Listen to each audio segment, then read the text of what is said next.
Good morning everyone. मैं आपकी Ritu ma'am शिशु स्टडी निकेतन कुरान प्रयागराज के ऑनलाइन क्लासेस में आप सभी का स्वागत करती हूँ। इससे पहले के वीडियो में मैंने आप लोगों को रस के बारे में बताया है, तो आज मैं आप लोगों को छंद के बारे में बताने जा रही हूँ।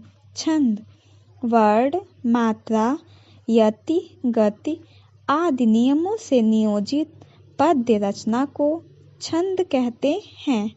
छंद के अंग। छंद के प्रमुख अंग निम्नलिखित हैं। पहला पाद अथवा चरण, दूसरा मात्रा और वर्ण, तीसरा यति, चौथा गति, पांचवा तुक, छठवां गढ़।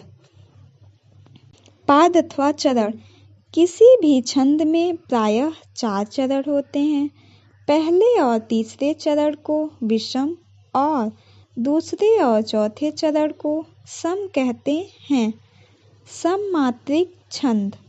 जिन छंदों में सभी चरणों की मात्राएं समान होती हैं उन्हें सममात्रिक छंद कहते हैं। अर्ध सममात्रिक छंद, जिसमें पहले और तीसरे चरण की मात्राएं एक समान और दूसरे और चौथे चरण की मात्रा उनसे भिन्न एक समान होती हैं, उन्हें अर्ध सममात्रिक छंद कहते हैं। विषम मात्रिक छंद।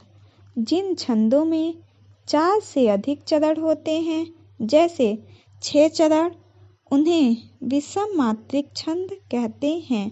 जैसे कुंडलियाँ। मात्रा और वर्ण।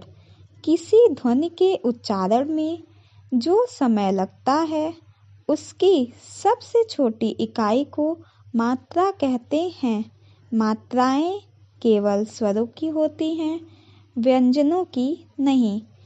ये 2 प्रकार के होते हैं। पहला ह्रस्व स्वर या लघु, दूसरा दीर्घ या गुरु। ह्रस्व वर्ण के उच्चारण में कम समय लगता है, इसीलिए इसकी मात्रा 1 होती है, जिसे खड़ी पाई से दिखाते हैं। अ, ई, उ और इनकी मात्रा से युक्त सभी व्यंजन ह्रस्व हैं। दीर्घ। दीर्घ वर्णों के उच्चारण में ह्रस्व की अपेक्षा दुगना समय लगता है।